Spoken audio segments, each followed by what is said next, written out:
এটাই আমাদের মূলতা, এটা আমাদের অজ্ঞানতা যে জগন্নাথকে দেহরথে পেয়ে আর মন বুদ্ধি রূপ অশ্ব ইন্দ্রিয় পেয়ে আমাদের এই শরীর রূপ এই জীবন রূপ রথটাকে আমরা ভগবানের কল্যাণময় প্রেম ভক্তির পথে আমরা এই রথটা তুলতে পারলাম না।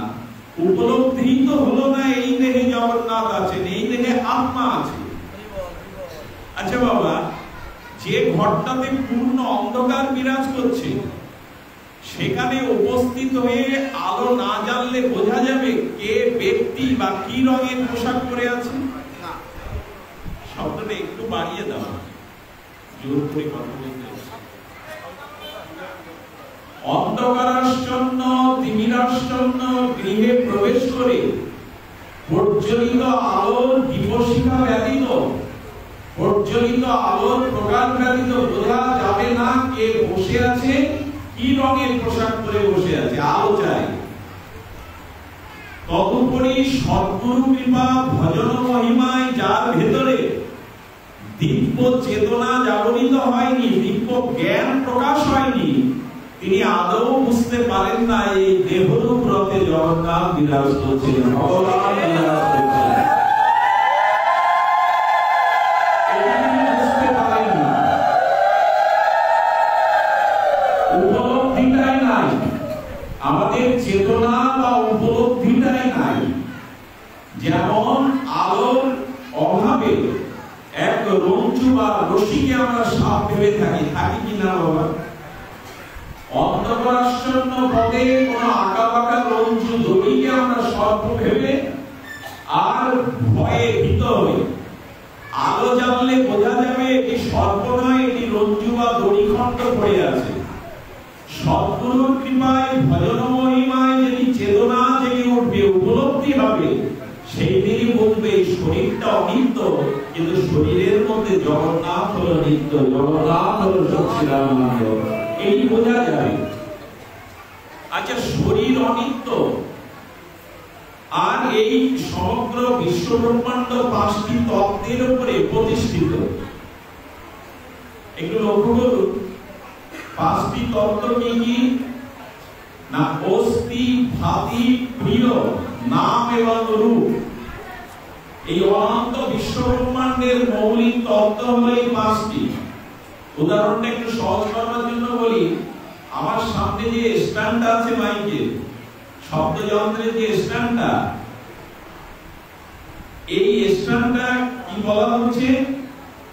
অস্থি। আমি যখন একে ধরছি তখন একটা অস্তিত্ব অনুভব করছি না? একটা লোহা অথবা স্টিলের একটা সরল, এই যে শক্ত অবয়ব সরলটি ভাতি, মানে এর অস্তিত্বটা আমি উপলব্ধি করছি কিনা? এখানে কিছু একটা আছে, এর একটা অস্থি অর্থাৎ অস্তিত্বকে লক্ষ্য করলাম। এরপরে ভাতি মানে অনুভূতি, এটা স্পর্শ করলে নিশ্চয়ই আগুনের স্পর্শ হবে না, একটা শীতল অনুভূতি হচ্ছে বস্তু। তাহলে কি দাঁড়ালো? অস্থি অর্থাৎ একটি দ্রব্য বা বস্তু এখানে আছে, একে স্পর্শ করলে একটা অনুভূতিও যাচ্ছে, আর এটা প্রয়োজন বিধায় এটা প্রিয় হয়েছে এখন আমার কাছে। এটা তো এখন প্রয়োজন, যা প্রয়োজন তাই তো প্রিয় হয়। আর এর একটা নাম আছে কিনা বাবা? এর একটা নাম আছে না? এর একটা রূপ আছে নয় কি? রূপ আছে তো। কি কি দাঁড়ালো? অস্থি, ভাতি, প্রিয়, নাম এবং রূপ। একটু লক্ষ্য করতে হবে, এর মধ্যে 3টি জিনিস তাদের অস্তিত্ব বিলীন বা নষ্ট করা যায় না। দুটো জিনিস সবসময় নষ্ট হয়, নাম আর রূপ নষ্ট হয়।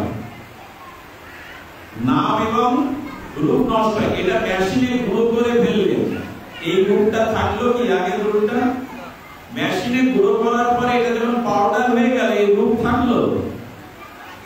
আচ্ছা, এই যে মাউথ স্পিকার বা শব্দযন্ত্রের স্ট্যান্ড, এটা যখন আপনি গুঁড়ো করলেন তখন আগের রূপ থাকলো না, এবং আগে যে নামটা ছিল নামটাকে এখন দেওয়া যাবে, এখন লোহার গুঁড়ো, নামটা বদলে গেল।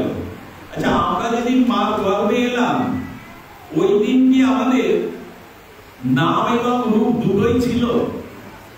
পিতৃসত্তা মাতৃগর্ভে যেদিন প্রবেশ করলো মার গর্ভে, সেদিন নাম রূপ কি ছিল আমাদের? পরে এটা এসেছে। আবার মৃত্যুর পরে নাম রূপটা থাকবে না, কিন্তু তিনটি জিনিস থাকলো। এটা গুঁড়ো করার পরে অস্থিটা থেকে গেল, এটা বিনাশ করা গেল না। রূপ বদলালো কিন্তু বিনাশ করা গেল না, অস্থি থাকলো। আর গুঁড়োটায় হাত দিলেও তো তখন একটা ভাতি মানে অনুভূতি আসবে, এটা গুঁড়ো আসবে কিনা। আর প্রিয় বলতে ওই বস্তুটা তখন কোনো কাজে, জগতের কোনো কাজে, কারো কাজে লেগে যাবে প্রিয়। তার মানে অস্থি মানে সৎ, যা নষ্ট হয় না। আর চিত মানে চেতনা, অনুভূতি। আর সৎ চিত এবং আনন্দই প্রিয়তা। যাতে প্রিয়তা থাকে তাতেই আনন্দ হয়, যাতে প্রিয়তা নেই তাতে আনন্দ খুঁজে পাওয়া যায় না। তাহলে নাম রূপ বদলাবে, নাম রূপ বিনাশ হবে, কিন্তু সৎ চিত আনন্দ এইটা বিনাশ হবে না। এই নাম হলো ভগবান। যেখানে সৎ আছে, চিত আছে, আনন্দ আছে, উনি ভগবান। তাহলে কি বোঝা গেল? না, বোঝা গেল সৎ চিত আনন্দ চেতনাটা থাকবে, ভগবানই থাকবে। আর এই অনন্ত ব্রহ্মাণ্ডের নাম রূপ এগুলি বিনাশ হবে। একমাত্র ভগবানের অস্তিত্বই বিদ্যমান, সচ্চিত আনন্দই বিদ্যমান। পরিদৃশ্যমান জগতের যা কিছু দৃশ্যমান সেগুলি টিকবে না। এই অর্থে আমার দেহটাও কিন্তু নাম রূপ গড়া, এগুলি বিবর্তন হচ্ছে, জন্ম জন্মান্তরের বিবর্তন হচ্ছে, কিন্তু ভেতরে যে আত্মাটা আছে এর পরিবর্তন। এইটুকু বোঝার নাম হলো জড় এবং চেতনকে বোঝা। ভগবান রাজ্যে প্রবেশে, ভজন রাজ্যে প্রবেশের প্রথম সূত্র হলো চেতন এবং জড়, এটি বোঝা। একটু কষ্ট হচ্ছে মা, তবুও একটু কষ্ট করে শোনো। গরমে কি বললাম আমি? জড় এবং মা, একটু লক্ষ্য করছো তো শব্দটা? এটা না বুঝলে ভাগবতে প্রবেশ করা, আবেগবশত প্রবেশ করলে আমরা থেমে যাবো, এগোতে পারবো না।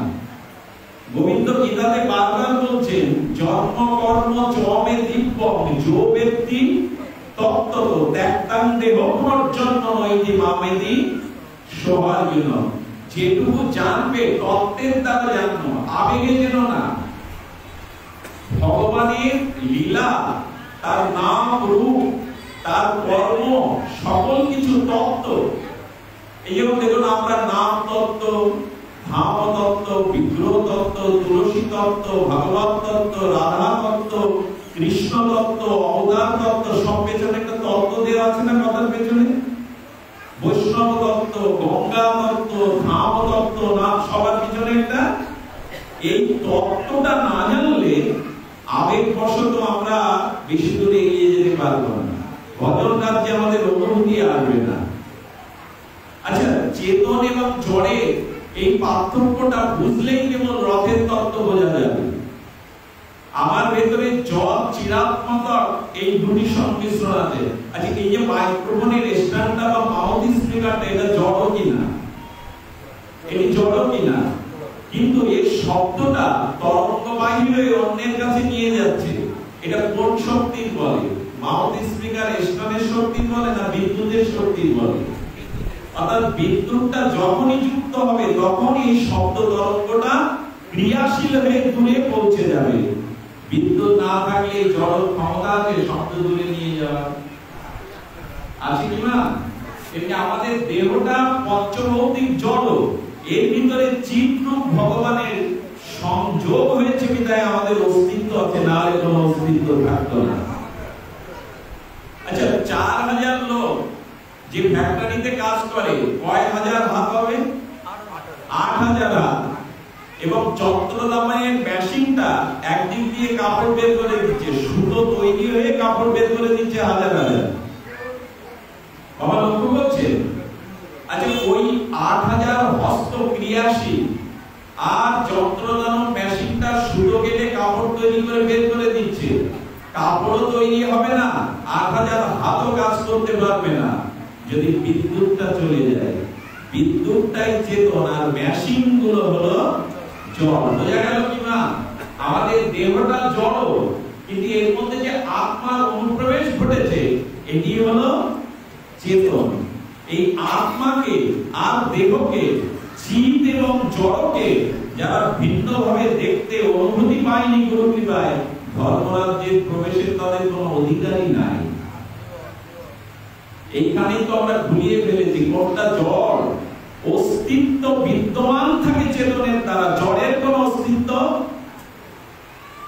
আচ্ছা, মৃত মানুষের চোখ থাকলে দেখতে পাবে তো? ওই চোখেই তো সারা জীবন দেখেছে। তো চোখে দেখবার যে চেতনাটা, সেই চিন্তা, এটা আত্মা থেকে আসে। তো আত্মা না থাকলে চোখ, মৃত ব্যক্তির চোখ, অর্থাৎ চেতনের অনুপ্রবেশের কারণে চোখ দেখতে পাই। চেতন না থাকলে, চোখ থাকলেও আমরা দেখতে। কি অদ্ভুত বিষয় বলেছেন ভাগবত। জড় এবং চেতনের পার্থক্যটা ভালো বোঝা যাবে। আচ্ছা, এখন যদি ধূপে অগ্নিকণাকে আপনার গায়ে পড়ে, গায়ে স্পর্শ করে চর্মকে, একটা জ্বালা করবে না? আমার ধূপের অগ্নিকণা যদি পড়ে, জ্বালাটা কোথা থেকে আসছে? বলে চেতনা আছে বলে। চেতনা আছে বলেই তো জ্বালাটা করছে। চিতায় যেদিন পোড়াবে জ্বালা অনুভব হবে তো? চেতন নাই। এই জড় এবং চেতন, একদিকে শাস্ত্র বলছে যে আবার কোন জড়ের সংযুক্ত ব্যতীত, কোন জড় সংযুক্ত ব্যতীত চেতন আবার ক্রিয়াশীল হতে পারে না। শক্তি কখনো ক্রিয়া ছাড়া অভিব্যক্তি। আচ্ছা, বিদ্যুৎ শক্তি দ্বারা ফ্যানটা চলছে, তখনই বোঝা যাচ্ছে শক্তির একটা ক্রিয়া হচ্ছে। শক্তি ক্রিয়াশীল, শক্তি ক্রিয়া ছাড়া বোঝা যায় কি? তেমনি আত্মা আছে আর এই চিৎ শক্তি আছে, তাই আমরা আমাদের এই চিৎ শক্তিটা অনুভূতি না হলে, শুধু জড় নিয়ে থাকলে পাপ স্খলন থেকে আমরা মুক্তি পাবো না। এটা অদ্ভুত কথা এসছে, লক্ষ্য করুন কথাটি। আচ্ছা, কাঠের ভিতরে আগুন আছে কিনা? এমন নয় এই কাঠে আছে ওই কাঠে নেই, সব কাঠের মধ্যে আগুন তত্ত্ব আছে। তো কাঠটা জোগাড় করে ওর উপর হাত রাখলে আগুন পাওয়া যাবে, অথচ আগুনের মধ্যে চেতন রূপে আছে। আচ্ছা, ভিজা কাঠ বা এমনি কাঠ, কাঁচা কাঠ, কাঠের উপরে কাঠ দিলেন, কাঠের উপর কাঠ দিলেন, দাঁড়াবে না ওটা সিঁড়ি হয়ে? কিন্তু কাঠের কুটস্থ মানে ভেতরে, কাঠের ভেতরে যে অগ্নিটা আছে, ওটা যদি ঘর্ষণ ক্রিয়া যোগে ওই কাঠের অগ্নিতত্ত্বটা, নিহিত অগ্নিতত্ত্বটা ক্রিয়াশীল করে ঘর্ষণ যোগে ওকে বাহির করা যায়, তখন আগুনটা প্রকাশ পাবে কিনা? যখন আগুন প্রকাশ পেল, তখন ওই কাঠের, প্রজ্বলিত কাঠের উপরে কাঠ দিলে সিঁড়ি হয়ে দাঁড়াবে না? সব পূর্বে বলুন বাবা, দাঁড়াবে কি কাঠগুলো? হোমেতে কাঠ দিচ্ছেন, ও কি দাঁড়াবে সিঁড়ি হয়ে? বলছেন তোমার জীবনে শ্রীগুরু কৃপায়, সাধু বৈষ্ণবের কৃপায়, ভজন কৃপায় যেদিন তোমার চেতনাটা জ্বলে উঠবে, সেই দিন তোমার উপরে কোনো পাপ সিঁড়ি হয়ে দাঁড়াবে না, বাড়বে না। ওকে যা দেবে পাপ মুক্ত হয়ে যাবে। যদি চেতনা জেগে পাপ মুক্ত হয়ে যাবে। গীতায় এই জন্য বলেছেন জ্ঞানাগ্নি কুরুতে ভস্মসাৎ। গীতায় ভগবান কি বলেছে? একবার উদাহরণটা একবার দিলে হবে। গীতায় ভগবান কি বলেছে? সমিধা অগ্নি কুরুতে ভস্মসাৎ। যদি ভেতরের চেতনার অগ্নি জ্বালাতে পারো, তাহলে পাপ রূপ কাঠ উঠে দিলে সেও পুড়ে যাবে। কারণ জ্ঞানাগ্নিতে সমস্ত পাপ পুড়ে, আমাদের চেতনা নেই, এই জন্য আমাদের পাপেরও স্খলন নেই, পাপ মুক্ত আমরা হতে পারছি না। আর এই কাঠের উপরে কাঠ দিলে তো সিঁড়ি করা যাবে। কাঠটা জ্বালিয়ে কাঠ দাও, আর কাঠ সিঁড়ি হয়ে অস্তিত্ব দাঁড়াবে না। যদি জ্ঞানাগ্নি জ্বলে ওঠে, চেতনা যদি প্রকাশ হয়, তাহলে তখন আর ওখানে পাপ দাঁড়াবে। এই চেতনাটাই তো জাগলো না বাবা, এই চেতনাটাই জাগলো না। জাগলো না কেন মা? আচ্ছা, অগ্নির ভিতরে লোহা খণ্ডটা দিলে, লোহার ভিতরে অগ্নি তদাপ্ত হবে তো, প্রবেশ করবে তো? অবশ্যই করবে। লোহা খণ্ডটা প্রজ্বলিত অগ্নির মধ্যে দিলে আগুনের ভিতরে অনুপ্রবেশ করবে না? করবে তো। লোহাটাই তখন আগুনের রূপ নেবে। আচ্ছা, ওই লোহাটা যদি জলে রেখে দেন, জল জারিত হবে, ওর মধ্যে জল প্রবেশ করবে? যার চেতনা নাই, কোটি জন্মেও যদি এই জগতে আসা যাওয়া করে, তার ভিতরে অনুভূতি ভগবান চেতনা ঢুকবে না। কারণ লোহাকে জলের মধ্যে রাখলে 100 বছর ওর ভিতরে জল জারিত হবে না। লোহাকে আগুনে দাও, তাহলে আগুন প্রবেশ করবে। যার ভিতরে গুরু কৃপায়, ভজন মহিমায় এই দিব্য চিন্ময় চেতনা জেগেছে, সেই মানুষই কেবল দিব্য মানুষ হয়ে, চেতনশীল মানুষ হয়ে কি করতে পারে? তার ভেতরে তখনই এই জ্ঞানাগ্নি, এই প্রেম ভক্তি প্রবেশ করবে। আমার মতো যারা লোহার মতো জড় আর এই জড় জগৎ নিয়ে কামনা বাসনে আর জলের মধ্যে পড়ে আছে, জল লোহার মধ্যে আদিকালেও কোনো কালেই ঢুকবে না। এত কথা বলা হচ্ছে, মানুষের কাজ হচ্ছে না কেন বাবা? মানুষ যাচ্ছে না কেন? আচ্ছা 100 বছর আগে ফিরে যান, কাউকে যদি বলতেন যে আপনাকে কোর্টে একটা মিথ্যা সাক্ষী দিতে হবে আমার হয়ে, আমি এত টাকা দেব, কি বলতে জানেন আগেকার মানুষ? বলে আমার ছেলে মেয়ে আছে। ওদের ভয়টা করতো, আমার ছেলে মেয়ে আছে, মিথ্যা সাক্ষী দিলে ওদের ক্ষতি হবে। আচ্ছা আজকে যদি কাউকে টাকা দিয়ে বলেন মিথ্যা সাক্ষী দিতে হবে, কি বলে জানেন? যদি বলে মিথ্যা না, আপনাকে একটু সত্য বলতে হবে, আপনি মিথ্যা বলবেন না, আমার জন্য সত্য বলুন। তখন উল্টে বলে আমার ছেলে মেয়ে বাঁচাবো কি করে? ছেলে মেয়ে আছে তো। বুঝা গেল স্লোগানটা? আগে বলতো মিথ্যা বললে আমার ছেলে মেয়ের ক্ষতি হতে পারে, ছেলে মেয়ে আছে আমি মিথ্যা বলবো না। এখন বলছেন মিথ্যা না বললে ছেলে মেয়ে চালাবো কি করে? মিথ্যা যদি না বলি আমার চলবে কি করে? কেমন বদলে গেছে মানুষের মানসিকতা। ধর্ম বাড়লো, যাগযজ্ঞ বাড়লো, শিক্ষা বাড়লো, আমরা বাড়লাম কোথায়? তার মানে লোহাকে জলের মধ্যে দিলে জল ওর ভিতরে যাবে, জারিত হবে না। আমরা আসলে আমাদের জড় এবং চেতনাটা এটা উপলব্ধি হয়নি। আচ্ছা উপলব্ধি হয়েছে কি করে বোঝা যাবে? রথিত বামনাং দৃষ্টা পুনর্জন্ম ন বিদ্যতে।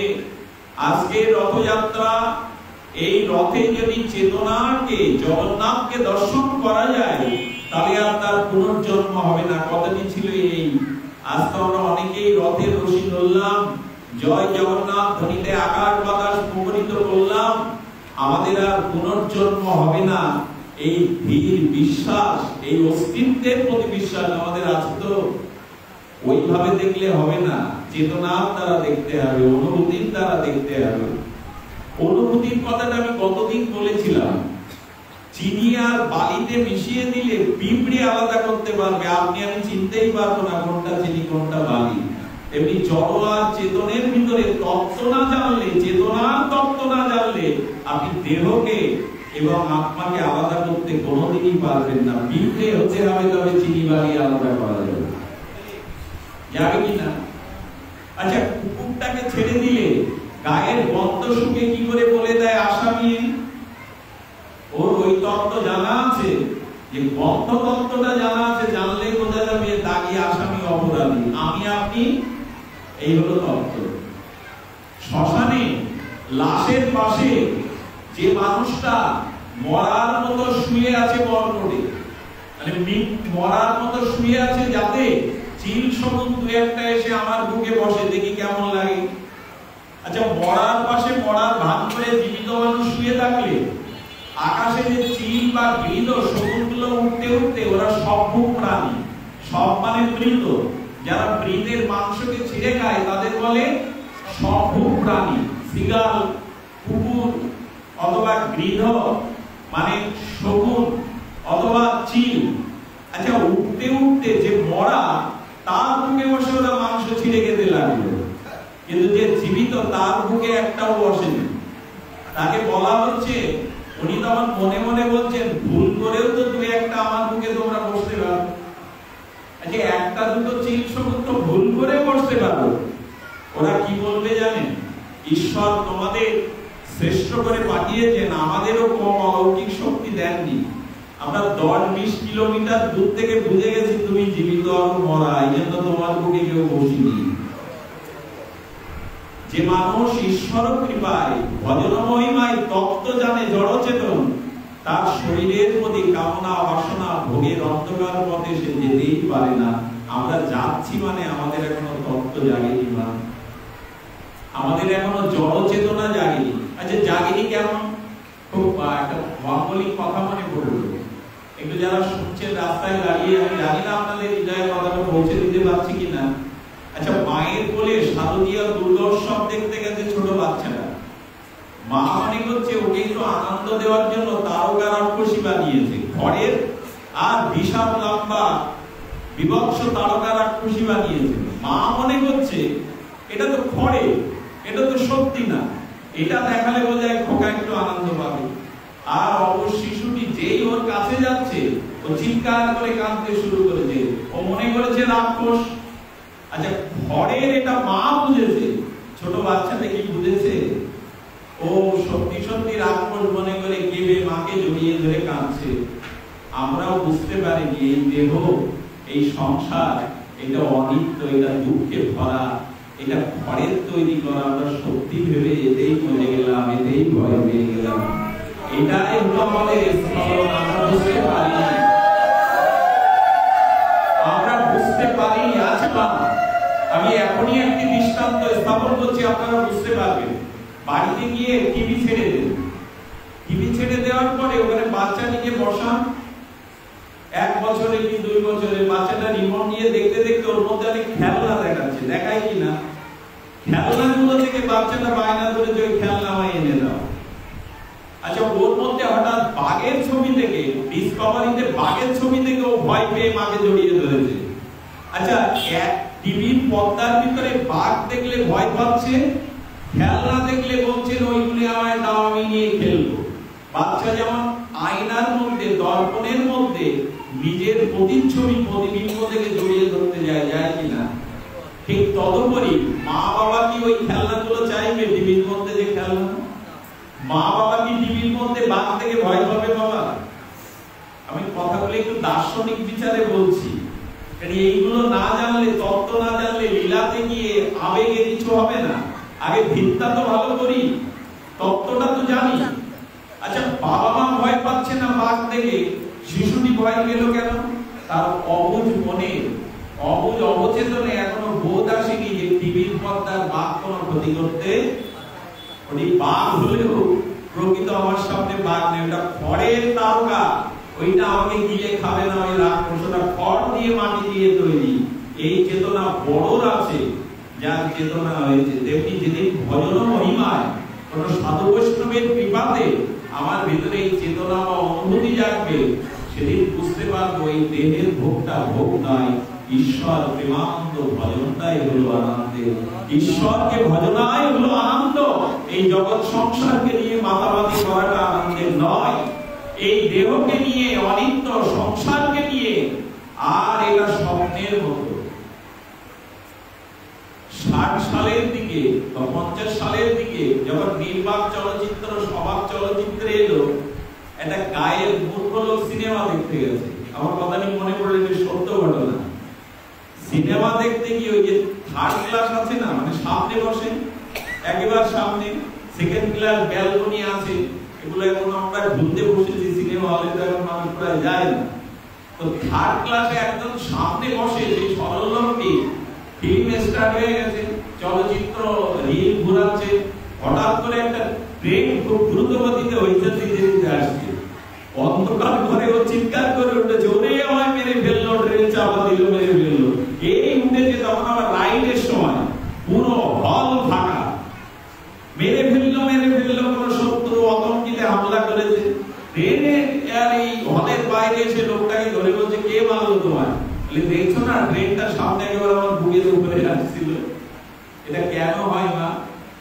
আসলে সরল লোকটি জানে না পদ্মার ট্রেন কখনো আমাকে চাপা দেবে না। ও আসছে বটে, কিন্তু চাপা আমায় দেবে না। আমি এই কথাটি বুঝতে চেয়েছিলাম, বোঝাতে চেয়েছিলাম যে এই শরীর, সংসার, এগুলো স্বপ্নের মতো, এগুলো জড়, এগুলো চেতন। এতে বোঝে না থেকে অনুসন্ধান করতে হবে ভগবানের, অনুসন্ধান করতে হবে চিতের। এই জড়ের কোনো অস্তিত্ব নাই। এই জন্য গীতাতে ভগবান একটু সাবধান বাণী দিয়েছেন, ভাষাংশি নির্নামি যত বিহায় নবানি গৃহ্ণানি নরমপরানি তথা শরীরানি জীর্ণানি সম্যাতি নবানি দেহিকা। গীতায় পরমেশ্বর ভগবান বললেন একটা কাপড়ের টুকরো যে মূল্য আছে তোমার দেহের সে মূল্য নাই। তোমার দেহ থেকে চেতন আত্মাটা যদি বিযুক্ত হয়, চলে যায়, ভাঙা কাপড়টা পচে না, শরীরটা পচে। ভাঙা কাপড়ে পোকা হয় না, শরীরে পোকা হয়।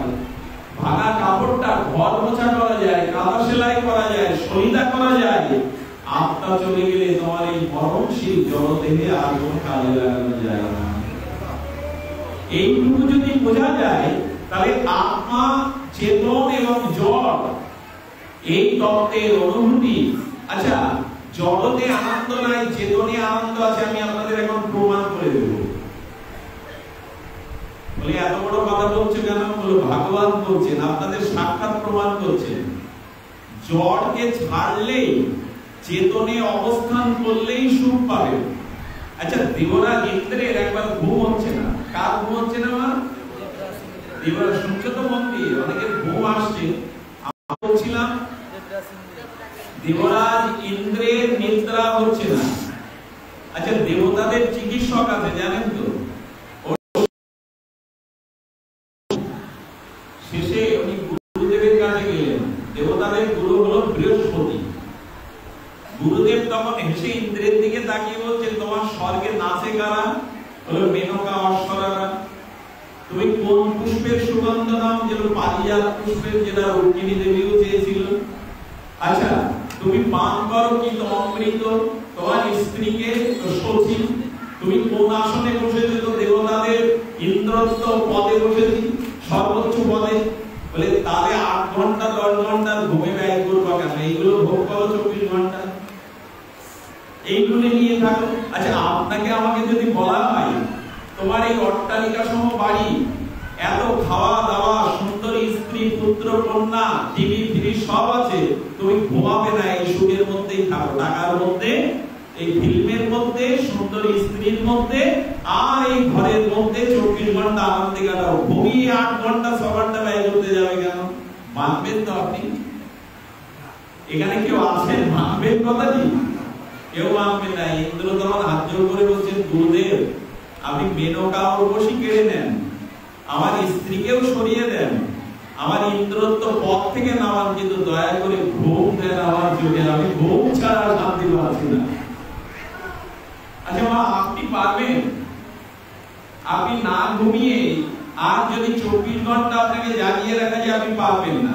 আচ্ছা, লক্ষ্য করুন, জড়ত্ব থেকে ছেড়ে দিলে, জড়ত্বটা ছেড়ে দিলে তখনই সুখ হয়, চেতনে সুখ হয়। তার কারণ মানুষ যখন ঘুমায়, আমি প্রমাণ করব বলেছি, আপনি এখন যখন ঘুমাবেন, আপনার সাথে স্ত্রী থাকবে, ঘুমের মধ্যে পুত্র থাকবে, ব্যাংকের টাকাগুলো থাকবে, আপনি কোন পদে আছেন, কোন অফিসার, কোন রূপবান, আপনার ওইগুলো কি ঘুমানোর পরে থাকবে কোনো? কিন্তু ঘুমানোর পরে মানুষ শান্তি পেয়ে উঠে বলে, জীবনে অনেকদিন বাদে একটা গভীর ঘুম এসেছিল, বড় সুখে ঘুমিয়েছিলাম, কিছুই বুঝতে পারিনি। গভীর সুষুপ্তি নিদ্রা হলে আমরা শান্তি পাই কিনা মা? তার কারণ হলো আমরা তখন জড়কে ছেড়ে দিই, আত্মার সাথে যুক্ত হয়ে যায়। গভীর ঘুমের মধ্যে আত্মার সাথে আমাদের, একে বলে সুষুপ্তি, গাঢ় নিদ্রা। স্বপ্নও নেই, সেখানে স্ত্রী পুত্রও নেই।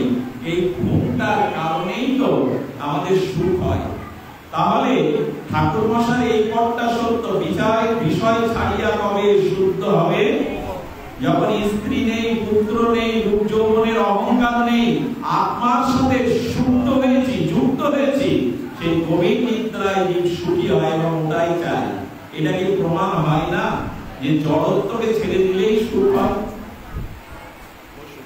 জড়ত্বকে ছেড়ে দিলেই সুখ হয়, এটা কি প্রমাণ করা গেল না মা? আপনাকে টাকার মধ্যে, রূপের মধ্যে, কামের মধ্যে 24 ঘন্টা থাকতে বললে ঘুম ছাড়া পারবেন কেউ? পারা যায় না। এটাই প্রমাণ করে জড়ত্বকে ছাপিয়ে যদি তুমি চেতনের মধ্যে প্রবেশ করো, তখনই তুমি প্রকৃত সুখ পাবে, না হলে প্রকৃত সুখ তোমার কোনোদিনই হবে না।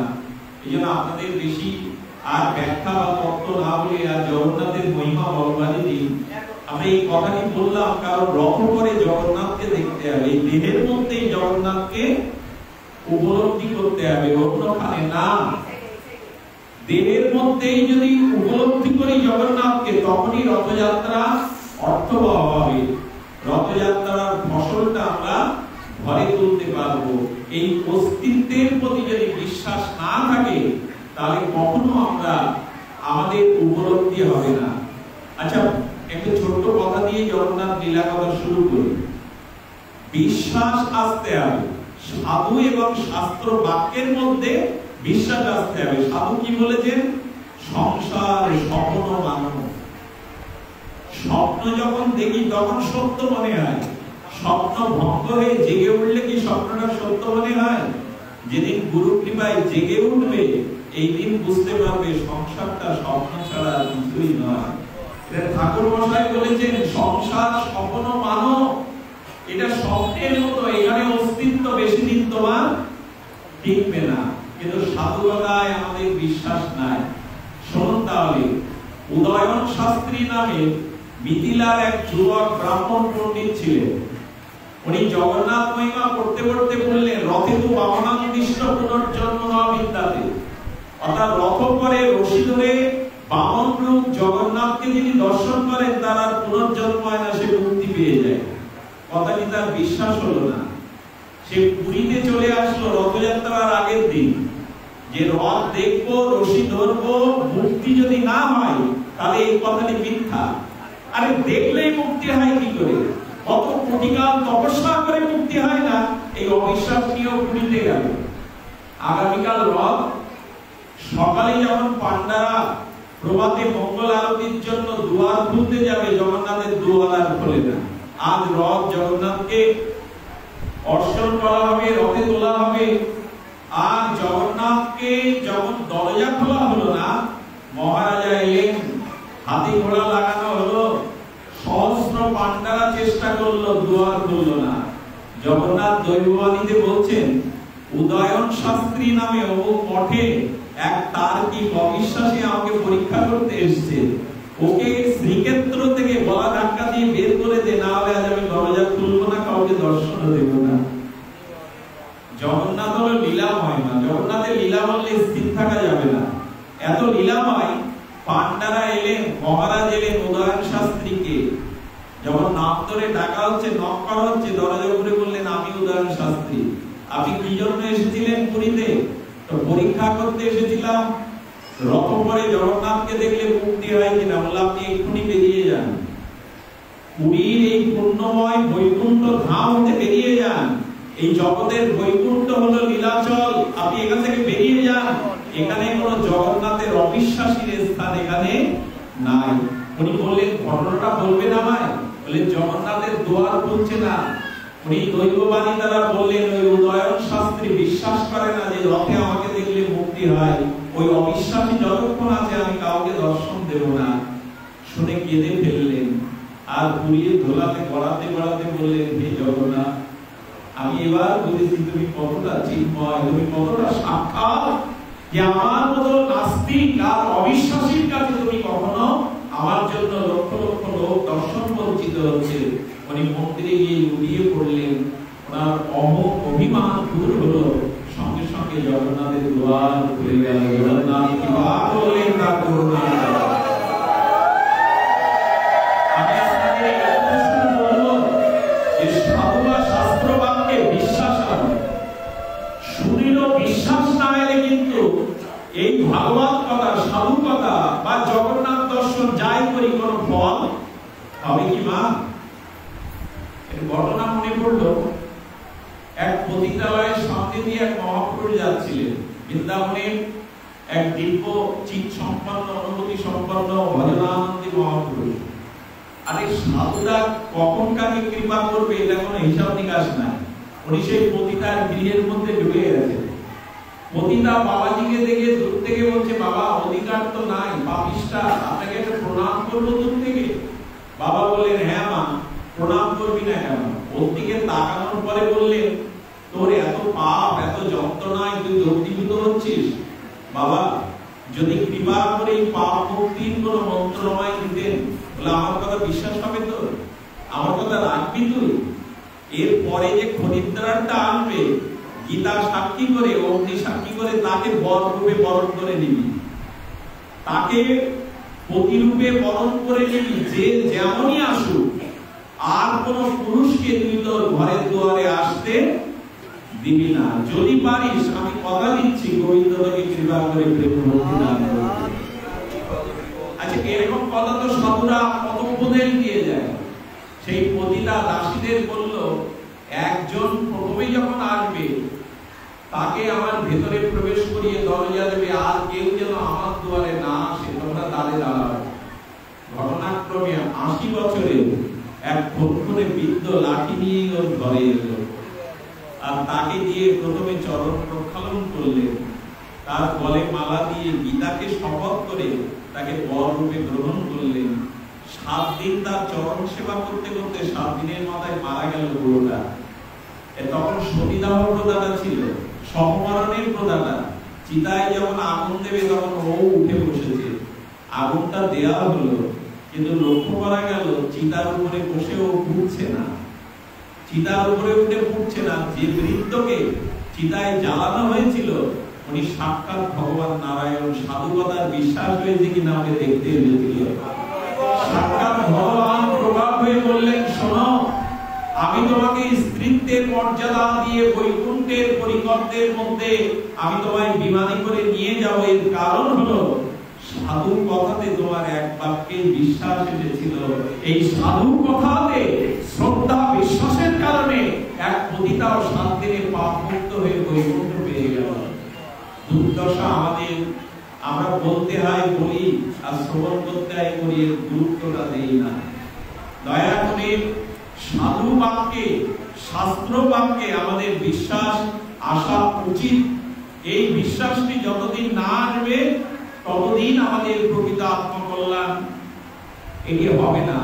এই জন্য বললেন, সংসারকে স্বপ্ন মানো, আর এই সংসার স্বপ্নময়, এটার অস্তিত্ব তোমার কাছে চিরদিন থাকবে না। আমার মনে পড়ে যায় সেই পুরনো কথাটি।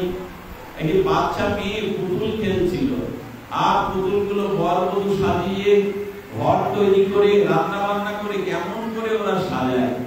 মাটির পুতুল খেলতে খেলতে মাথা ভেঙে গেল, মুন্ডু ভেঙে গেল, হাওয়া করে কাঁদছে। মা এসে বলছে, খুকি কাঁদছিস কেন? মা, আমার ঘর ভেঙে গেছে, আমার পুতুলের মুন্ডু ভেঙে গেছে। মা হাসছে কথাটি শুনে।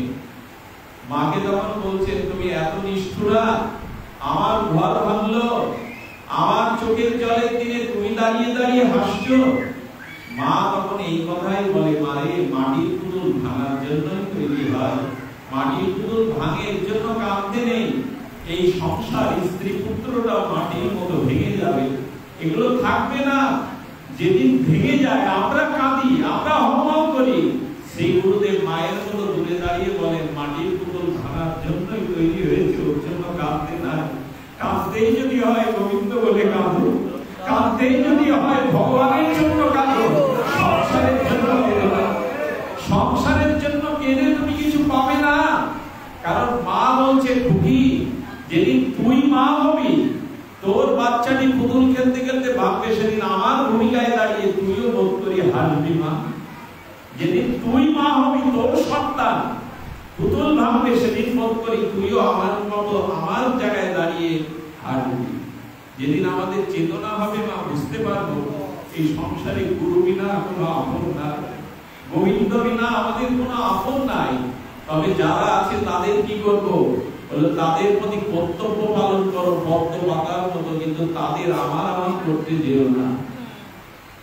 খুব আমার করে যদি পড়ে থাকো, তাহলে তুমি গোবিন্দ পাবে না। তোমার অবচেতনা তোমাকে বারবার প্রভাবে পুনর্বিজননং পুনর্বিমরণং পুনর্বিজননী শয়নং ইহ সংসারে খলুস্তরে কৃপাহি পারে মুরারে ভজ গোবিন্দম ভজ গোবিন্দম ভজ গোবিন্দম।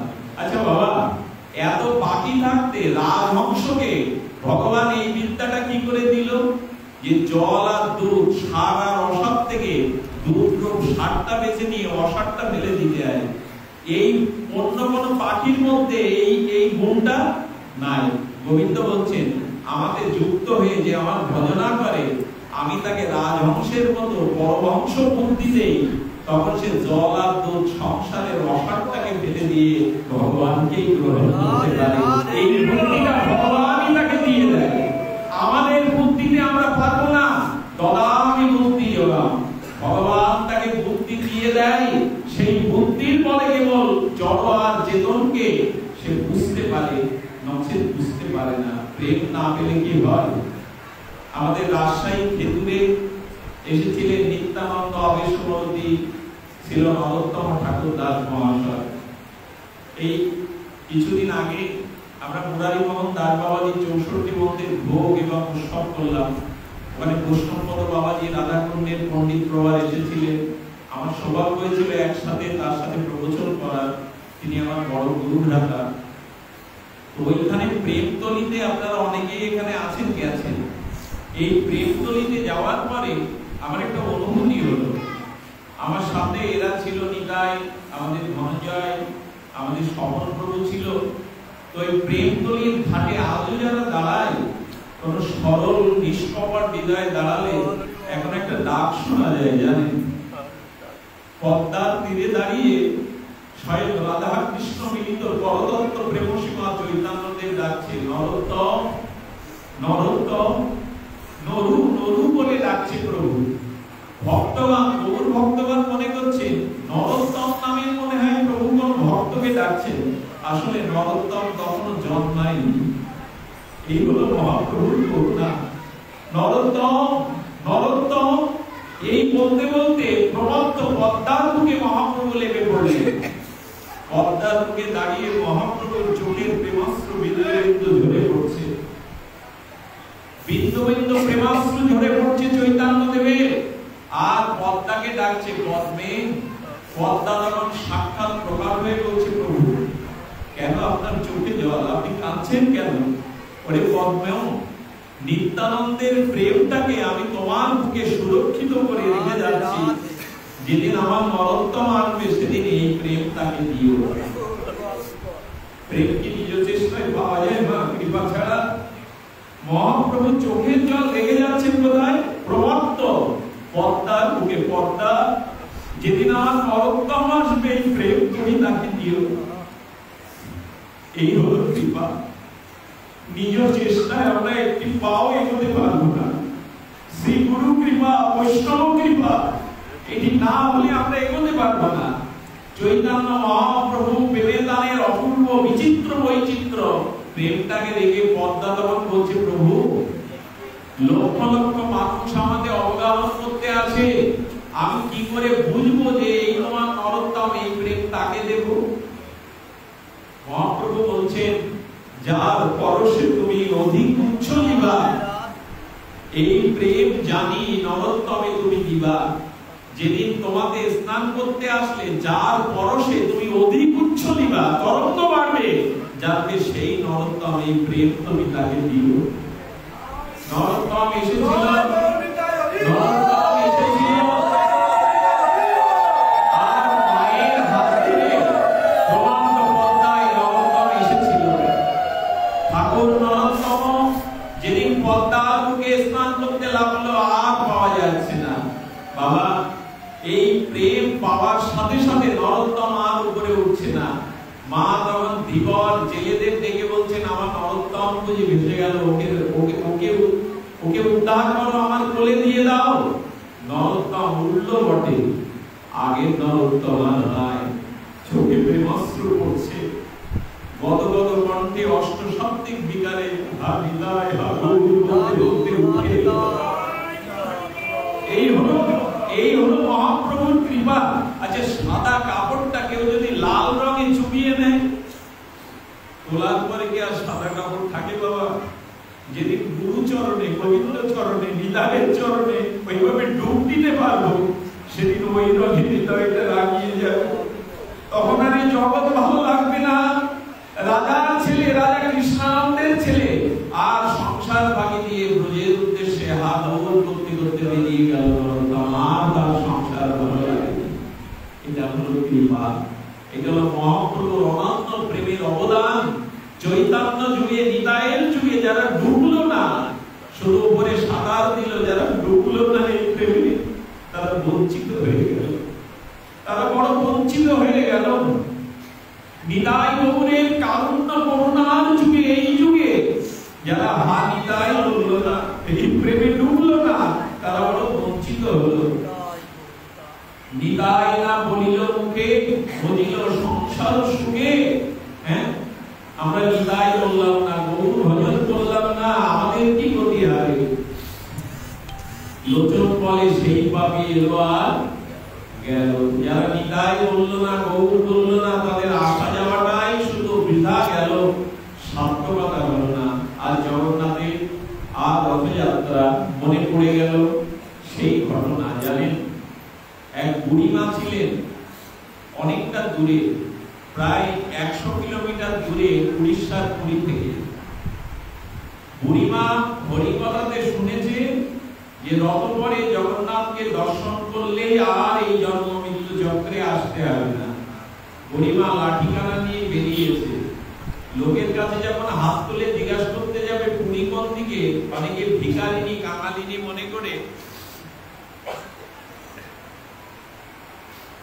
অনেকেই ভিখারি কাঙালিনী মনে করে, আর বুড়িমাকে বলছে ভিক্ষা এখন নাই, ভিক্ষা দিতে পারবো না। বুড়িমা কাতর কণ্ঠে বলছে, না, আমি ভিখারিনী বটে, তবে অর্থের ভিখারিনী নয়, আমাকে দেখিয়ে দাও পুরীর জগন্নাথ কোন দিকে বাবা। আরে তুমি পুরীতে যাবে কি করে? এখানে কোনো ট্রেন গাড়ির ব্যবস্থা নেই, তোমার যেতে 2 মাস লাগবে। বাবা 2 মাস লাগুক, যাই লাগুক, আমি জানি আমি না পারলেও জগন্নাথ আমাকে দিয়ে দেবে। বেরিয়েছে পথে, ক্লান্ত শ্রান্ত, এই বার্ধক্য জরা ব্যাধি দশায়, কোনোদিন খাওয়া হয়, কোনোদিন খাওয়া হয় না, কোনোদিন রৌদ্র পুড়ে পথের ক্লান্তিতে জগন্নাথ জগন্নাথ বলতে বলতে, আর জগন্নাথের রথা মাত্র 1 সপ্তাহ বাকি। কিন্তু ম্যালেরিয়ায় আর প্রচন্ড জ্বরের প্রকোপে পড়ে গেল। এক রাস্তার ধারে পড়ে পড়ে আর কাঁদছে, জগন্নাথ এই জন্মে বুঝি তোমার কৃপা হলো না, এই জন্মে বুঝি রথযাত্রায় অংশগ্রহণ করা হলো না, তোমাকে দর্শন করা হলো না।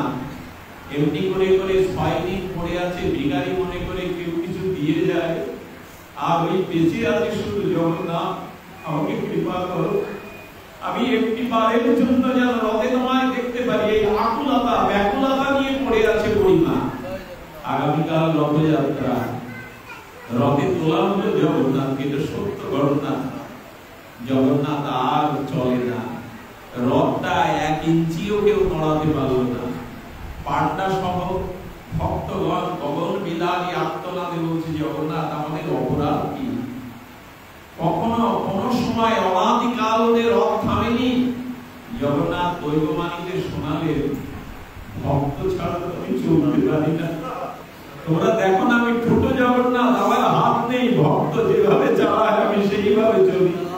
আমার এক ভক্ত পড়ে পড়ে কাঁদছে, আমি সেনা হলে আমার রথ আর এবার রথযাত্রায় 1 ইঞ্চি পরিমাণে যাবে না, তোমরা আমার ভক্তকে নিয়ে এসো।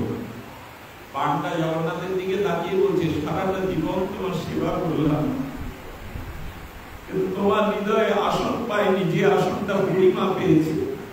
ধন্য ধন্য মা, কে তুমি? আর পালকি নিয়ে বাজি বাজনা ফুল সমাহার করে এসে বলছে, ওঠো মা, ওঠো। কে তোমরা? পালকি নিয়ে আমাকে মালা পরাচ্ছ কেন?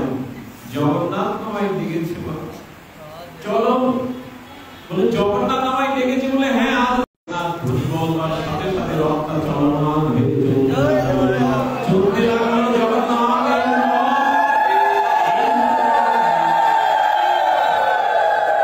ভগবানের হাত নেই মানে কি?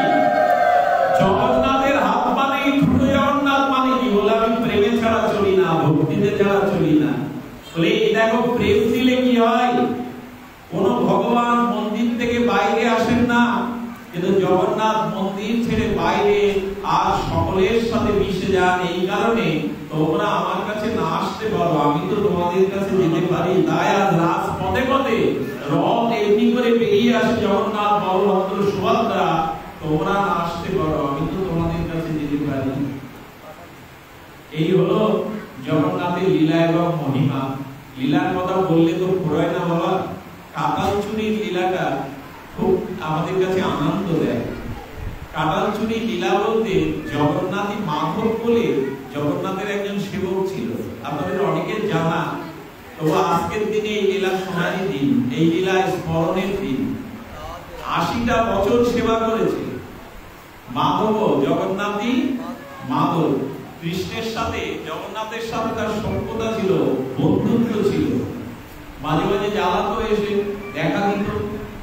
একদিন রাতে মা শিয়রে ঘুমিয়ে আছে, শিয়রের কাছে জগন্নাথ এসে বলছেন, মাধব ওঠো। বলে এখন রাত 12টা বাজে, আমি উঠে কোথায় যাবো? যাও ঘুমাতে যাও। আরে কতটা ভালোবাসা থাকলে ভগবানের সাথে এরকম সখ্যতা থাকে, যাও ঘুমাতে যাও।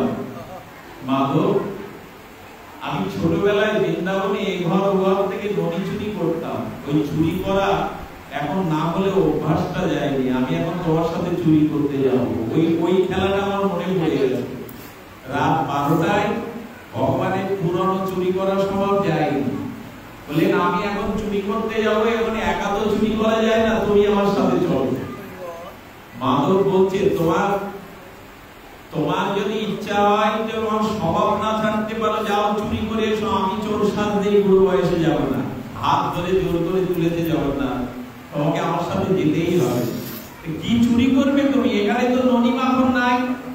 বলে, বড় কাঁঠাল খাওয়ার ইচ্ছা হয়েছিল। তো জমিদারের বাগানে অনেকগুলো কাঁঠাল আছে, তুমি চলো আমার সাথে, আর কাঁঠাল চুরি করতে হবে। মাধব আর কাঁঠাল বাগানে গিয়ে বলছে, এই বুড়ো বয়সে তবে চোর সাজাবে জগন্নাথ, তবে তুমি পারতে পারো, আমি কাছে কাছে উঠতে পারবো না। বলে, তোমার উঠতে হবে না, তুমি নিচে দাঁড়িয়ে পাহারা দাও, কেউ দেখছে কিনা, কেউ আসছে কিনা। আরে কাঁঠালটা জগন্নাথ জোর করে করে ফেলে দিচ্ছে, যাতে শব্দটা হয়, মালি বুঝতে পারে। আর অনেকগুলো কাঁঠাল ফেলার পরে মালি বলছে, কে রে? আর লাঠি নিয়ে যখন তেড়ে এসছে, তখন জগন্নাথ গাছ থেকে সুরসুর করে লেগে দৌড়াচ্ছে। আর আমার মাধব বলছে, জগন্নাথ আমাকে নিয়ে যাবে না? বলে, আগামীকাল সকালে ছাড়া তোমার জামিন হবে না, তুমি দাঁড়াও। আগামীকাল সকালে ছাড়া তোমার জামিন। আর এই মালি এসে জোর করে দড়িয়ে ধরেছে মাধবকে। কি গো, ও তুমি মাধব বাবা না, জগন্নাথের সেবক? তাহলে কলিযুগের এই দশা, সাধুও চুরি করে। আরে বাবা, তোর মনে হয় আমি গাছে উঠে কাঁঠাল পাড়তে পারি? কাউকে বলিস না। জগন্নাথের লোভ হয়েছিল চুরি করা, আর ও আমাকে রেখে পালিয়ে গেল। এখন তুই আমাকে ধরে নিয়ে ছেড়ে দে বাবা, আমি কাঁঠাল পাড়তে পারি না। মালি মনে করলো, শুনেছি ভক্ত কৃপা না হলে ভগবানের কৃপা হয় না। মাধব বাবা মিথ্যা বলতে পারে না, নিশ্চয়ই জগন্নাথ লীলা করছিল। ও মনে মনে বললে, তোমাকে ধরে থাকলে আমি জগন্নাথের কাছে পৌঁছাতে পারবো, তোমাকে ছেড়ে দেওয়া যাবে না। বাইরে খুব কঠোর হয়ে বলছেন, তোমাকে প্রমাণ করতে হবে যে জগন্নাথ চুরি করতে এসেছিল, তারপরে ছাড়ো। সারা রাত গাছের কাছে বেঁধে রাখলেন। আর উনিও মনে করলেন, সকাল না হলে জামিন হবে না, বলে গেছে সকাল না হলে কোনো কৃপায় হবে না। আচ্ছা, সকাল যখন হলো, তখন দেখতে পেল কি জানেন? জগন্নাথ পালায়নের সময় তার যে রেশমির কাপড়টা ছিল গায়ে, ওর এক খণ্ড ওই কাঁটাতে বেঁধে ছিঁড়ে লেগে আছে। বললো, ওই সকাল হয়েছে, প্রমাণ জামিনপত্র পাওয়া গেল। ওই দেখো জগন্নাথ এসছে, কাপড়টা দেখো, এই কাপড়টা মন্ত্রীকে মিলিয়ে দাও। ভগবান যদি গিয়ে কি কাপড় বাঁধে? ভগবান পালাতে গিয়ে কাপড় বাঁধে না? লীলার জন্য, ভক্তের মহিমা প্রচারের জন্য কাপড়ের অংশটা ছিঁড়েই জগন্নাথ ইচ্ছা করে চলে গেছে। কাপড়টা নিয়ে রাজাকে সংবাদ দেওয়া হলো, পান্ডাকে। গিয়ে দেখলো জগন্নাথের অঙ্গের কাপড়ের ওই ছেঁড়া অংশটা এখানে বাঁধা। রাজা মহারাজারা তখন বলছেন, বাবা এত ভাগ্যবান তুমি, সাক্ষাৎ জগন্নাথ আমার সাথে লীলা করতে যায়, কাঁঠাল চুরি করতে। বাবা, আজ থেকে আমি জগন্নাথের নামে পুরো কাঁঠাল বাগানটাই লিখে দিলাম। এই জন্য রথযাত্রায় কাঁঠাল লাগবে। সেই দিন থেকে জগন্নাথ ঘোষণা করলো, রথযাত্রায় কাঁঠালটা অবশ্যই আমার প্রসাদী হবে। সেই থেকে। কিন্তু মাধবের কি হলো? এই কথা চারিদিকে যখন উড়িষ্যায় ছড়িয়ে পড়লো মা, সবাই মাধব বাবার গায়ে প্রণাম করতে আসে আর ওনার জয়গান গায়। একদিন জগন্নাথের দিকে তাকিয়ে বলছে, খুব ভালো করেছো, আমি তো মান চাইনি, সম্মান চাইনি কখনো, কেন আমাকে এই লীলা করে মানুষের কাছে আমার সম্মান বাড়িয়ে দিলে? আমি থাকবো না। ছোট জগন্নাথের মূর্তি নিয়ে গভীর জঙ্গলে চলে গেল। একটা কুঠির তৈরি করে জগন্নাথকে ওখানে রেখে যা ফলমূল জল দেয়, সম্মানের ভয়ে জঙ্গলে গিয়ে জগন্নাথকে সেবা করছে। তোমার সেবা ছাড়া তো বাঁচবো না, তুমি যে লীলা করেছো আমাকে আর পুরীতে থাকতে হবে না। আমরা তো সম্মানের কাঙাল, আর ভক্তরা সম্মানটাকে পেছনে ফেলতে চায়, তোমার সেবা চায়। হঠাৎ করে দুদিন পরে অতি রক্তস্রাব মানে আমাশা দেখা দিল, রক্ত আমাশা। উনি মলমূত্র ত্যাগ করতে গিয়ে শৌচের জলটা নিতে যাবেন, সেই মুহূর্তে উনি পড়ে গেলেন ভূমিতে, আর ওঠার ক্ষমতা নাই। পাশ দিয়ে একটা কাঠুরিয়া যাচ্ছিল মা, বললেন বাবা এক ঘটি জল তুমি আমায় তুলে দেবে? বলে তোমার শৌচের জল তুলে দেবে, আমাকে চাকর পেয়েছো তুমি? কিছুটা গালি দিয়ে চলে গেল। মনে মনে বলছে, তোমার সেবা যদি এই হাতে না করতে দেবে তুলে নাও, যে কদিন বেঁচে আছি তোমার সেবা ছাড়া তো বাঁচবো না। যদি সেবা করবার সামর্থ্য শক্তি না দেবে তো তুলে নাও, এভাবে ফেলে রেখেছো কেন আমায়? যেই চোখের জলে নিবেদন করছে, জগন্নাথ পেছনে শৌচের জল পাত্রে পৃথিবীর পুরো এরকম লেখা নাই। পৃথিবীর কোন ভগবানের লীলাতে এরকম নাই যে ভক্তের শৌচের জল বয়ে এনে জগন্নাথ বলছে মাধব, মাধব ওঠো, আমি তোমার শৌচের জল দিয়ে দিচ্ছি, শৌচ করে দাও। পেছনে দাঁড়িয়ে থাকে সাক্ষাৎ জগন্নাথ, শৌচের জল এনে দাঁড়িয়ে। পৃথিবীতে আছে এমন লীলা? ভক্তের শৌচের জল বয়ে এনেছে জগন্নাথ। জগন্নাথ বলছে, যা বলেছো বলেছো, পৃথিবীতে কলঙ্ক রচনা হবে যে জগন্নাথ আমার শৌচের জল বয়ে এনেছে, চলে যাও। জগন্নাথ তখন বলছে, সারাটা জীবন তুমি আমার সেবা করেছো, আমারও তো সারা হয় সেবা করতে। সারাটা জীবন আমায় সেবা করেছো নিষ্কিঞ্চন ভাবে। জানো জানো এই রোগটা আমি তোমায় দিয়েছি, আমি পারি না তোমার রোগ সেরে দিতে। তোমার শরীরে কিসের রোগ? তোমার তো দিব্য শরীর। বলো রোগ দিয়েছো কেন? বলো রোগ দিয়েছি এই জন্য, এই রোগ না হলে আমি সেবার সুযোগ পেতাম না। এই হলো আমার জগন্নাথ। এই রোগটা তোমায় না দিলে আমি তোমার সেবার সুবর্ণ সুযোগটি পেতাম না। গোবিন্দ কলঙ্কিত করো না, আমাকে তুমি এইভাবে দিয়ে নাও, বলে কিছুদিন সেবা করতে দাও। এইভাবে জগন্নাথই সেবা করেছিলেন আমার মাধবকে। এই হলো ভক্ত বৎসল জগন্নাথ। যদি কারো মন চায় লীলাময় জগন্নাথের জন্য কিছু করতে যাবে, আমার মনে হয় কি জানেন, একবার এক পান বিক্রেতা ছিল জগন্নাথ মন্দিরের সামনে, আজও সেই জায়গাটা পান বিক্রি হয়। তো পান সেজে সেজে দেয় আর তাকায় বলভদ্র সুভদ্রা জগন্নাথের দিকে, বলে কোন দিন তোমার প্রসাদে একটা পান দিতে পারবো, গ্রহণ করবে না তুমি? আমি পান আলা বলে, আমি ফুটপাতে বসি বলে আমার প্রসাদ তোমার কাজে লাগবে না? এই বলতে বলতে জগন্নাথের কৃপা দৃষ্টি পড়লো। রাত্র তখন দিন প্রহর, আর ঝোপঝাড় একটা ঝুপড়ি করে শুয়ে আছে পান আলা। বাড়ি পাবে কোথায়? হতভাগ্য, হতচ্ছাড়া।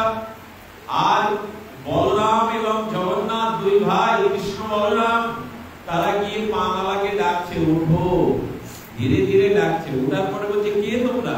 বলো কথা বলো না, আমরা তো শিশু, আমাদের পান খেতে নাই, তবু খুব লোভ হয়, তোমার হাতের সাদা পান যদি একটু খেয়ে কেমন লাগে, দেবে? আমাদের দুই ভাইকে দুটো পান দেবে? ওরা এমন করে বললো মা, ওখানে আর না শব্দটা আমার মুখে, দুটো পান সেজে ওদের গালে দিয়ে দিল। ওরা বললো, আমরা কিন্তু তোমায় দক্ষিণা দিতে পারবো না, মূল্য দিতে পারবো না। বলে তোমাদের দেখে দক্ষিণা চাওয়ার কথা আমার মনেও নাই। এভাবে 3 দিন আসে, রাত্রে পান খেয়ে চলে যায়। হঠাৎ করে পান্ডা লক্ষ্য করলো, সকালবেলা জগন্নাথের দাঁত মার্জনা করা হয় জানেন তো,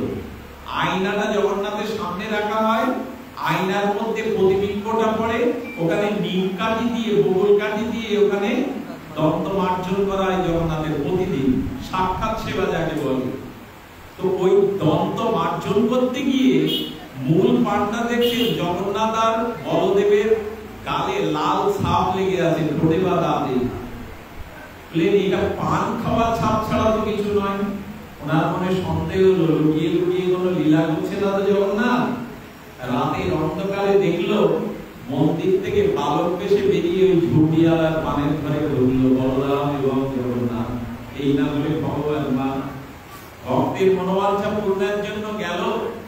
আর পরের দিন সকালে পানালাকে বলছেন, পান্ডা তুমি সত্য করে বলো, কাল রাত্রে তোমার ঘরে দুটো বালক কারা ঢুকেছিল? প্রভু আমি ওদের চিনি না, তবে ওরা এসে দাবি করলে আমি আর পারি না, এখন আমার ঘুম হয় না, ওরা কখনো আসবে বলে। আচ্ছা ওদেরকে পান দাও, দক্ষিণা নাও, তুমি টাকা নাও। বললো ওদের দিকে তাকালেই টাকার কথা মনে থাকে না, কি স্নিগ্ধ, কি কোমল, নয়ন মুখ জুড়িয়ে যায়। বলে আজকে তুমি ওদের কাছে দক্ষিণা চাইবে, আমি বলে দিলাম আজকে ওদের কাছে টাকা চাইবে, দক্ষিণা চাইবে। এলো রাত, এলো শুভক্ষণ, এলো শুভ অবসর। বলদেব জগন্নাথ এসে পান খাওয়ার সাথে সাথে পান যখন হাতে ধরিয়ে দেবে, বলে না টাকা ছাড়া তো, দক্ষিণা ছাড়া তো, মূল্য ছাড়া তো দেব না।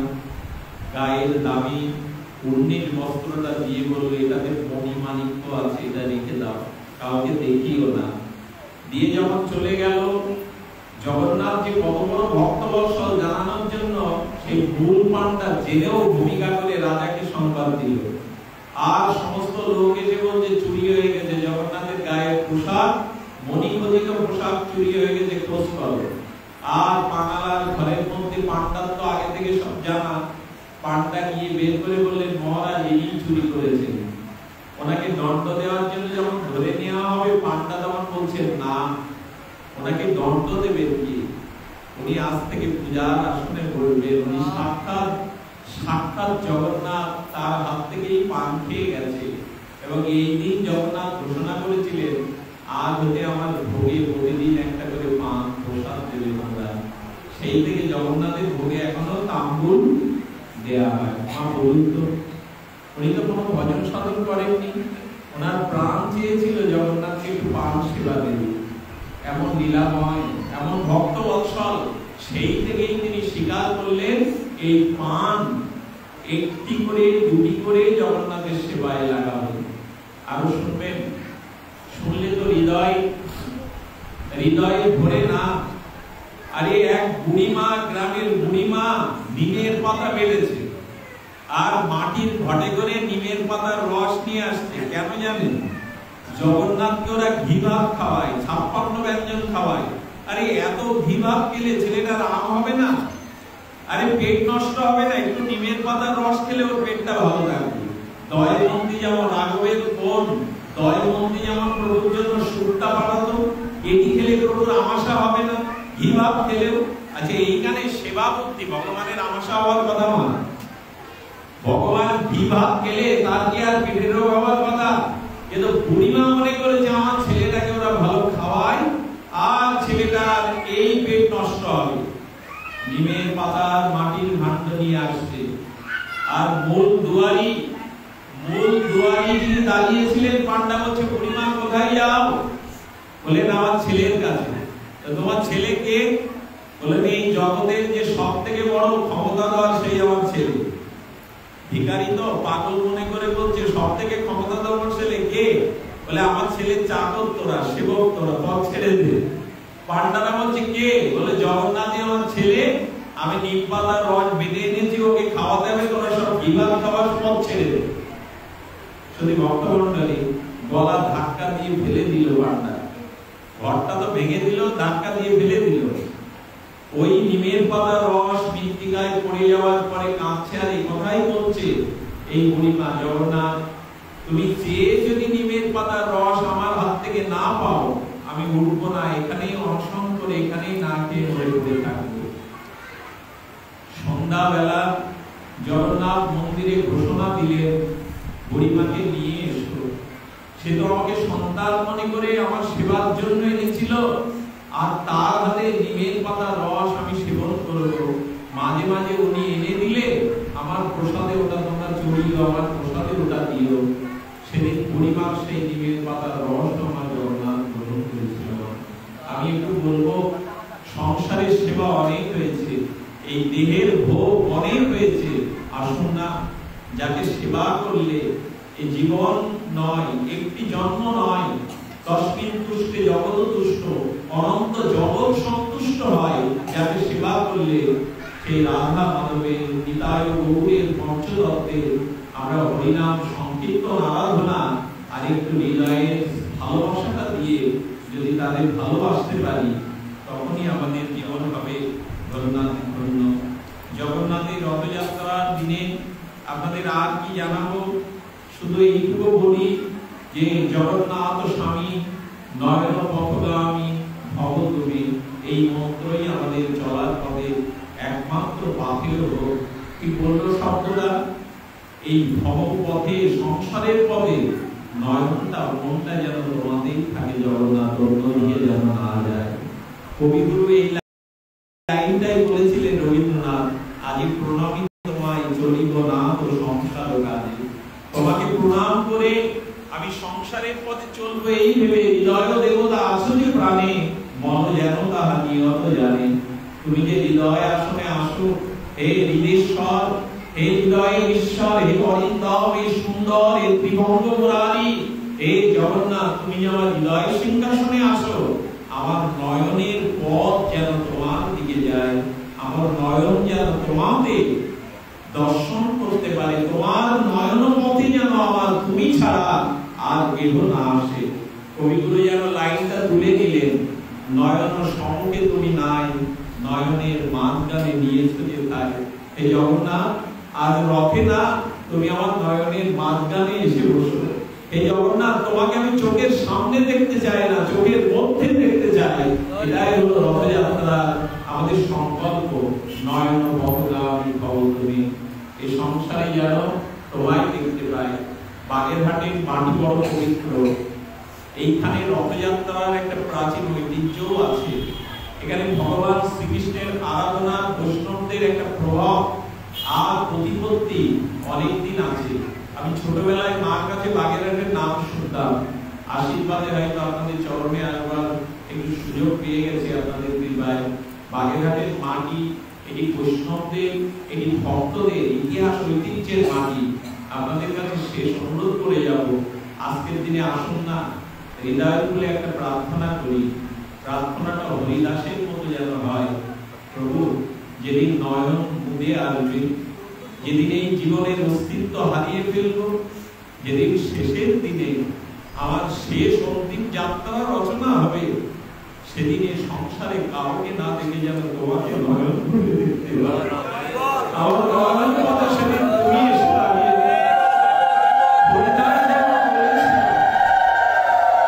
হৃদয়ে ধরিব তোমার রাঙা চরণ, নয়নে হেরিব ওই চন্দ্র বদন। হরিদাস বলেছিল, আমার অন্তিম সময় আমি তোমার রাঙা চরণকে হৃদয়ে ধরতে চাই, তোমার চন্দ্র বদন, কমল বদনটা আমার নয়নে আমি দেখতে চাই।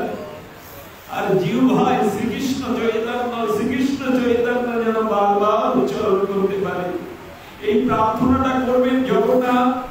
হে জগদীশ্বর, হে পরম প্রেমময় ভক্তবৎসল, শেষের দিনে স্ত্রীর মুখ না দেখি, পুত্রের মুখ না দেখি, যেন তোমার চরণ স্মরণটা হয়ে যায়। আমি যদি ভুলে যাই, তুমি আমার হৃদয়ে বসে স্মরণ করিয়ে দিও তোমার চরণ।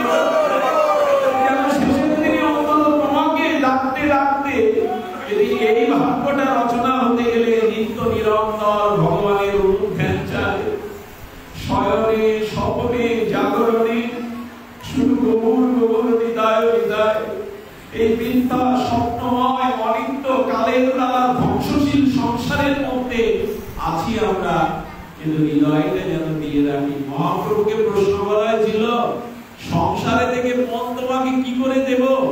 মহাপ্রভু চিঠি লিখেছিলেন, পরম ব্যাসিনী নারী ব্যাঘ্রাপির কর্মসু তদেবাস্মাদনত্ব নবসুঙ্গ রসায়নাম। কোন পতিভ্রষ্টা কুলোটা অসতী নারী স্বামীর সংসারে থেকেও সব কাজ করে, কিন্তু মনটা ফেলে রাখে উপপতির দিকে মনে মনে। তেমনি সংসারে থাকো আর মনটা জগৎপতি কৃষ্ণের দিকে নিয়ে যাও। মনটাকে মনে মনে ভগবানের চিন্তা করো তুমি, এটাই সংসারে থাকার মূল মন্ত্র। আপনাদের জীবনে, সকলের জীবনে যেন মনে মনে, নয়ন মনে আর একটু ভগবানকে স্মরণ হয়। আমার এক পাইলট দাদা আছেন এখানে, ঢাকাতে উনি চাকরি করেন, ছুটে চলে এসেছেন পাঠ শোনার জন্য। এই অনুরাগ চাই। আপনাদের মুখগুলো দেখে মনে হচ্ছে আপনাদের প্রত্যেকের চরণধুলি যদি আমি মাথায় নিতে পারতাম গিয়ে গিয়ে, সেটা সম্ভব না। যারা দূরের কাছে আছেন দয়া করে অভিযানকে আপনাদের চরণধুলি দিয়ে ধন্য করবেন। যদি জন্ম হয় আপনাদের মতো ভক্তের দেশেই যেন জন্ম হয়। যদি আপনাদের গায়ের বাতাসও লাগে, ছলাও লাগে, তবু ভক্তি হয়ে যাবে। বৈষ্ণবের সঙ্গ করি, বৈষ্ণবের অঙ্গ হেরি, শ্রদ্ধান্বিত শ্রবণ কীর্তন। যদি বৈষ্ণবের অঙ্গ দেখতে পারি, তার বদন দর্শন করতে পারি, যদি বৈষ্ণবের সঙ্গ করতে পারি, আর যদি ভগবানের গুণগাথা শ্রবণের সৌভাগ্য হয়, জানবেন ভক্তির ধারা দেবে, মঙ্গল হোক আপনাদের, কল্যাণ হোক আপনাদের।